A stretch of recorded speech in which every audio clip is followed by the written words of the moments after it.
4-5 കൊല്ലമായിട്ട് ഇവിടെ ചെടിച്ചട്ടികളിൽ നട്ടാൽ ഏറ്റവും നന്നായിട്ട് വളരുന്നതും മികച്ച വിളവ് നൽകുന്നതും വെണ്ടയായിരുന്നു.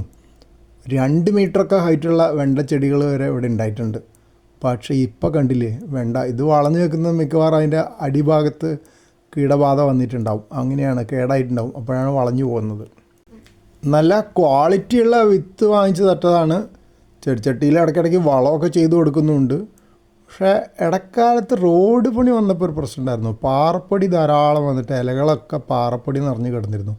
ഇനി അതുകൊണ്ടാണോ എന്നറിയില്ല, പക്ഷെ എന്തായാലും ഇത്തവണ വെണ്ട കൃഷി ശരിക്കും ഒരു പരാജയം അല്ലെങ്കിലും ഏകദേശം അതിൻ്റെ അടുത്താണ്.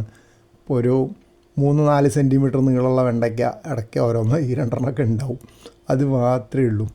ഇപ്പോൾ എന്തായാലും ഇനിയിപ്പോൾ കുറച്ച് കാലത്തേക്ക് വെണ്ട കൃഷിക്ക് വേണ്ടി മെനക്കെടുന്നില്ല.